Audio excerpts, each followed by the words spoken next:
Welcome to Impact Wrestling. About 4 days after Sacrifice, did we get a good show? No. Did we get a semi-confusing show? Yes. I'm saying this right now. You might enjoy Impact, but it was semi-confusing, and the camera work was bad. I don't know what's going on. I'm saying this honestly, you guys. If you watch this on Twitch and the numbers have dropped, it hasn't been going up much lately. It's been actually dropping. If you see the packages they show from the previous Impact episodes or pay-per-views, you'll see that the camera work 4 years ago was better than what's going on now. And there's no major excuse. Look, I'm saying this right now before I get started. They have a guy working on a crane to do sweeping shots. They have one straight camera. They got a straight camera that's straight. Then they have a side sweeping camera. And then they got two cameramen on either side of the ring. And the camera work is so atrocious. What can you actually see from most of it? Either I've seen guys' backs, heads, asses. The same for the women, which in most cases isn't too bad. You get to see a little bit of boob. You get to see a little bit of ass. But as a fan, for the women match, you probably would enjoy it. But as a wrestling reviewer who not only takes clips of the actual matches, I'm supposed to give my opinion and my perspective on things. If I can't see what's going on in the ring, it is not just frustrating. It makes you want to punch someone in the face because they're supposed to know better. They're supposed to be better. They're the second largest promotion in America before AEW. Before AEW came into existence, they were considered second in line. WWE, Impact or TNA, then ROH, then outside the country, New Japan Pro Wrestling and everything else like AAA. Impact was it. And this is my feeling about it. It is garbage, their camera work. They may have two guys at ringside. They may have like a moving crane for some sweep shots. And they may have one hard camera that goes straight, but they don't know what the hell they're doing, how to be able to set them up, and how to tell the cameraman, don't do this so damn much. I had to say this now, because you will be seeing a few shots of how bad it was. Anyway, opening. You got Triple XL. Here is it. Here it is. I'm glad to see Triple XL getting another shot at the Impact titles. But there's no build. They haven't gone up against anyone to win the right to be able to do it. Look, they haven't gone up against Reno Scum. They haven't gone up against Storm and Sabin and won. They haven't gone up against Reno Scum and won. They haven't gone up against anyone to win a shot at these damn titles. It's just because they're there, and that's all we got. So that angers me. It just does for me personally. I want to see these guys earn the right to get where they are. And they were supposed to be the monsters.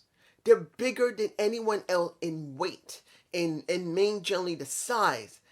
And they can't get the job done. It's like they're comedy relief. Was the match bad? No, when you could actually see the match. There was one point when AC basically body going sideways and did a splash across both Juice Robinson and Dave Finlay. He destroyed them. That should have ended the match just there and then. He just splattered them. But no, they went on with it. And in the end, Finn Juice won. You got the Good Brothers coming out. And essentially, it wasn't bad. It was not bad.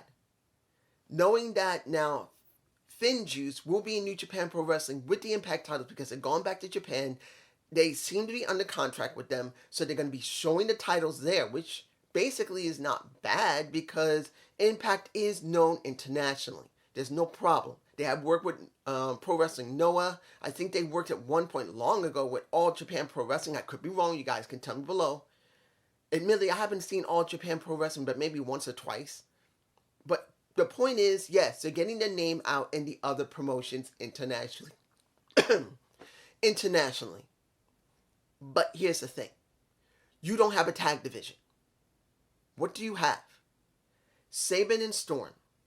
You got Finn Juice, counting them. You got the Good Brothers. You got what?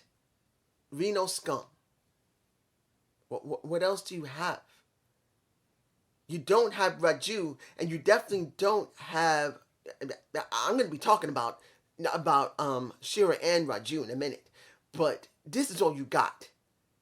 You got 5 teams, and now one of them is gone. And after you got Good Brothers going into you're going to have a match between Eddie Edwards and Carl Anderson due to the fact that champions are not going to be on the show because they're gone to New Japan Pro Wrestling for the next month, and they'll be back by Rebellion. You can't get any promos unless they do some pre-recorders in Japan, which I hope they do. You're not going to have them on the show. So what are you going to do? I don't know. Now, you got Raju versus Shira. 0 build. Almost 0 build because, yes, Shira got angry. That was almost 2 to 3 weeks ago. He hung by his gullet, a Raju saying, "No one controls me." And that's it. And Raju wins. Now, mind you, I'm not surprised. You know why? Look, anyone who says Shira is a piece of garbage, he can't wrestle, he can't talk, you're wrong. I understand your point of view, and you'll say it in there, and I'll give you my opinion why you're wrong. But you're wrong. Not because Shira is the best thing since sliced bread. It is because Shira has now been typecast by the creative team to be exactly as he was when he was last in Impact, 2015 or 14? I can't remember when he was last, and he was being basically controlled by, I think, EC3 at one point. I can't remember. But he did not want to be controlled. He fought his way out. At least then it was okay. Now we got this again. This is being done. This is exactly what I was saying. It's not about Raju. Raju's actually done pretty good work by himself as a heel. I'm not saying he was perfect, but he was doing pretty damn good work by himself. You stuck him with Shira in the same role he was when he was in the Dempsey Hit Squad before he left, before the pandemic. He came in the last time doing the same thing as before. And before that, he was doing the same thing as before, being muscle for somebody. Yes, they did have that one time when they did go to India and he was allowed to be on his own and he went up against Sanjay Dutt as a face. But as it stands, he's a heel. He's doing the same thing as before, and it looks like they may book him as a face as he was before. And this is the thing. This is not Shira's fault. And I'm making this clear to you. Anyone who says he is nothing, he can't wrestle, he can't talk, he doesn't have any charisma, look. If you're typecasting the same damn thing every single time, if you are under contract, and I say this to you, if you're under contract with a company and they want you to be a certain way, you're going to be that certain way as long as your contract is valid. Look what happened with Dean Ambrose before he became Jon Moxley. He was stuck as Dean Ambrose doing the same stupid things over and over again. This is Shira being stuck. Now, am I telling you that Shira has incredible talent? No. I say this again to you. Listen to my words before you type down below. Am I saying that Shira is great? No. Am I saying that he's the greatest wrestler ever lived? No. But I am saying that as he's typecast as just Pojambi monster that can't talk, that's got to be doing the same thing as a face and a heel, he means nothing. It's not the point if he doesn't have skill or if he does in the ring. It doesn't mean if he has the ability or not to talk or not. If you're having the same thing over and over again, what are you going to do?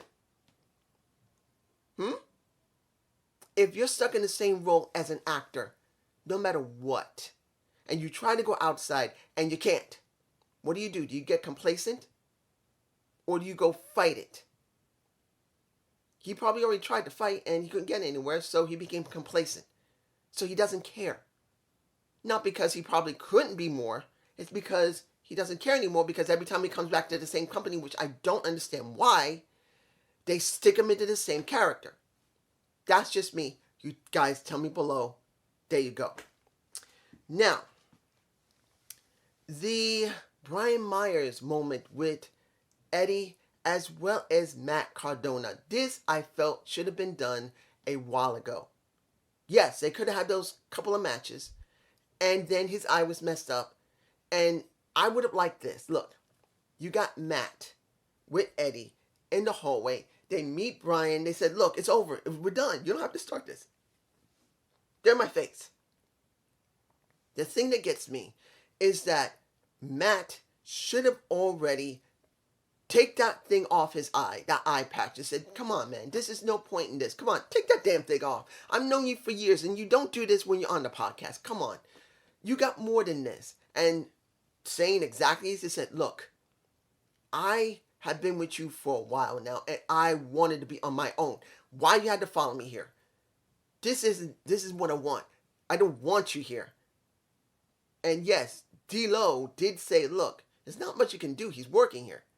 But the point is, leave me alone. I want to be on my own. This should have been done a couple of weeks before, and I would understand it. I just feel like they rushed several things, or they dragged certain things. And this one, they dragged it a bit. It's longer than it should be. It should have been shortened a little bit. And then after the animosity really began, then they drag it. So they made the build-up to get to this animosity too long. And now I have a feeling they're going to shorten their feud, and it's going to be sloppy. That is how I feel about it. But you guys tell me below. The 12 knockout tag match. Now, I didn't show any images of how bad the camera work is, and I'm going to show you them right now as I'm talking. They're not going to be in any order. I'm just going to show you whatever shots I managed to get because it was so bad I was getting angry. Look, guys. A 6-man tag, or an 8-man tag, or in this case, a 12 knockouts tag. Why would you go to the corner cameras? Look, like I said in the beginning, they had one hard cam, one cam that never gently moved. They had one cam on a crane that kept going back and forth, and I'm sure you saw it. Then you have the two guys at the ends of the ring. Why would you go to the ends of the ring? Why wouldn't you just leave it on the hard cam, the majority, and then use the side cam, the one that kept sweeping back and forth, and kept it on an angle where you can actually see both of them very easily, so if there was any moves, you would be able to tell what's going on in the ring. And it is freaking ridiculous how bad this camera work was, to the point that, yeah, I got to see some ass. Yeah, I got to see a pair of tits. Yeah, I'm a guy. I like boobs. I like ass. I like looking at some really good-looking women's faces. And I know a lot of these women there are beautiful. Physically, they're gorgeous. And you want to look at them. But as a wrestling fan, and particularly a guy who does reviews on wrestling, I'm not caring 100% about looking at a pair of tits and ass. Or maybe a nipple slip or two. I am looking at hard proof that these people can make a story in the ring. That they don't hurt themselves and their partner. And it goes along with the storyline that they're producing. 1. This is how it's going. 1. This made no sense to even have a 12 knockouts tag. It made no sense. It shows you the glaring weakness of both divisions. The regular knockouts division and the tag division. Because every woman that's in both divisions was there. It should have never been done. 2, you literally, having all the women in the ring, and Caleb at ringside, 100% have all these women in the ring, and you know full blown that there's no way you're going to catch everything. Someone in the production truck had to say, look, we're going to have a problem taking all these camera angles into account. Maybe we should move the cameras back. Maybe we should use only the hard cam, the one that's going like this. Or better yet, the sweep cam that can look at an angle on both sides of the ring, because I know I showed one. I do believe I got a shot and it's in my face, where you can see both sides and it gives the most amount of space so everybody could be seen. They didn't do that. They had all these people there. The commentary team could not keep up with everything because it was just one big clusterfuck. It was disgusting. And if anybody can get one of the production people from Impact to look at this, I'm going to say this again. 1, Anybody from Impact who wrestles with a production truck, I take nothing from you. If you worked in the business for a decade, I understand, or 2 decades, I do respect you. But you have a situation where you have no fans, no freaking fans in the venue you're in. And instead of seeing that you must change how you do your camera work because there's no one there, you're not worrying about trying to make the people with the tickets happy, and to a certain extent the people at home, all your people at home, make your camera work better. Do not constantly keep switching. Do not let your cameramen zoom in almost all the time when you know they can't capture all that's going on in the ring. Your people at home, please listen to a humble wrestling reviewer and fan. You do not need to keep doing things like they're fans in your venue. Listen. Do deep, wide shots. It doesn't matter if the place is empty. You need to let your people at home see what's going on. How are they going to enjoy your content if your people keep doing such tight camera work that you can't see what's going on and you get to see asses? You get to see tits, and worse yet, you see people's backs or heads. Ergo, one of these shots I got right here, I didn't see a damn thing. Please listen to a humble wrestling fan who's trying to beg you to listen. Give us more. Don't be like MLW. Don't. Their camera work is 10 times worse than yours, and yours are getting there. Please listen. I'm sorry. I'm moving on. The final match of the night. Sammy versus Trey. And I got to say this truthfully, it shouldn't have been in this position. It shouldn't have. It shouldn't have been there. You could have had this where Rick Swann and Don Callis was. I'm being honest here. Was this a good match? Yes.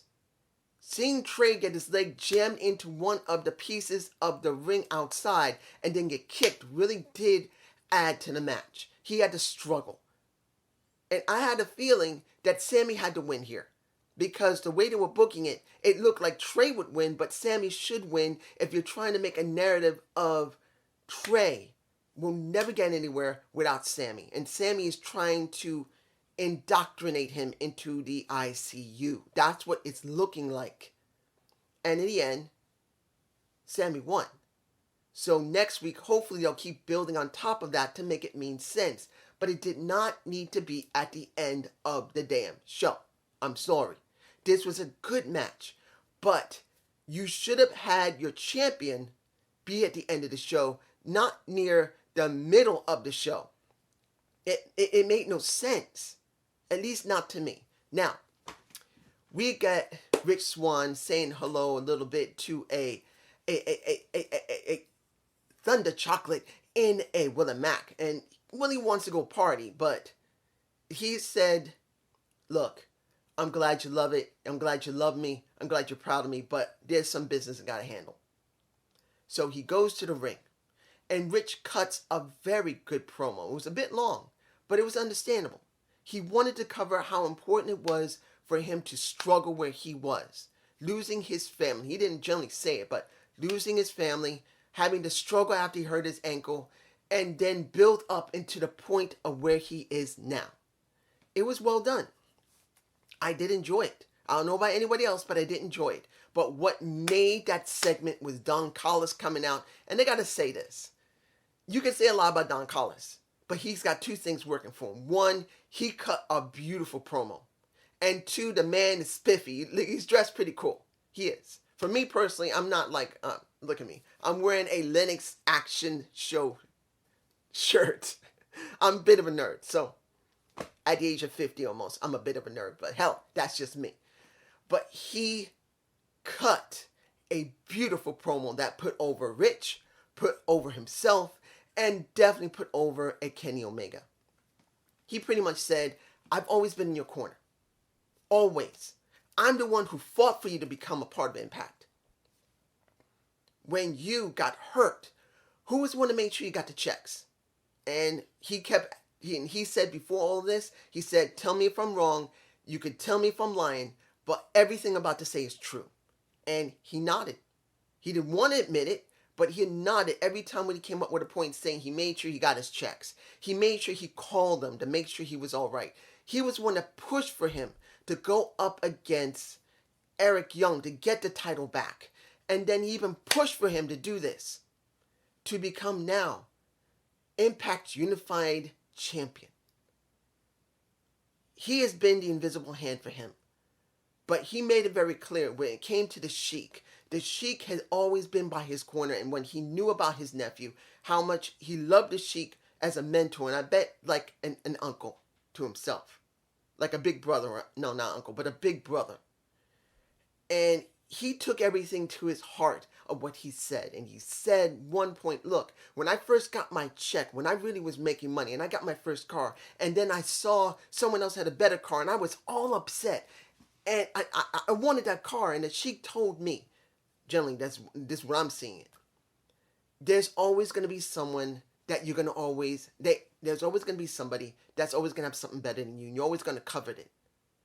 Don't let that get you down. Just be proud of what you got. But it doesn't mean you can't get it. That's what he was trying to relay. And when it came to Kenny, he said, what I truly coveted was Kenny. You were a toy. But what I wanted was something tangible, something real, something solid. And this is what I wanted. I wanted Kenny. And I'm not taking anything away from you. You are the best wrestler of the decade. But he pretty much said that he is the best wrestler of the millennium. You're great. You've earned everything you have, and I'm proud of you. He went into that ring, and he hugged him right before he said anything. And he said, I'm proud of you. But he made it very clear. Kenny is the best. And when you had that match with him, and he put you in a one-winged angel, here goes the botch. I'll probably do another Gump report this week. I don't know what, but I might do another one. I'm actually getting interested in doing these things. Just these short things. But anyway, he made it very clear that Kenny is better than him. And he's not taking anything from Rich. And he made it clear, I'm not taking nothing from you, but you can't say that Kenny didn't put you in that one-winged angel. And you didn't hear me say, one-winged angel. He screamed it in his face, how excited and happy he was. And he made it very clear, the time is coming. Enjoy your titles because you've earned it. But when the time comes, when Kenny comes, when Rebellion comes, that title, it's going to be around his waist. And I'm not saying it to be disrespectful to you. It's just, it's obvious. And he walks away. That should have closed the show. That should have been the closing of the show. You could have had Sammy and Trey in the middle of the show and replaced it with this, and it would have flowed better. As it stands, it doesn't make that much sense.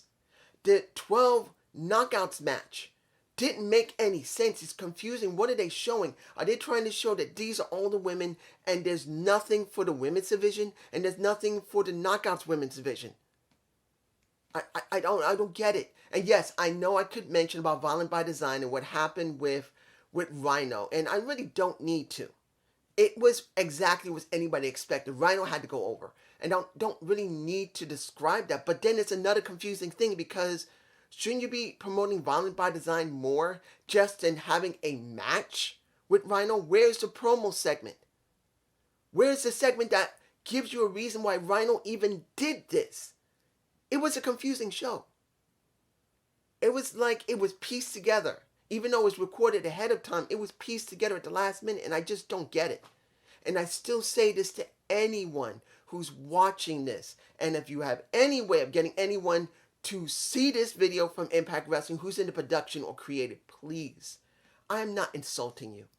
I am telling you, as a humble fan, you do not have fans in your arena now. If you do, you don't need to do it the way you are. You must change how you use your production now. You got way more fans at home watching you. Change how your camera work is. Hopefully when your next set of tapings happens, you'll take a humble reviewer's totally humble recommendation. And maybe you'll see, hey, he might be right. Maybe we should make it different. Yes, it'll show how empty the arena is, but we're not hiding it. We know. Everyone knows there's no one there. But it's just me. See you on this Dynamite. Peace.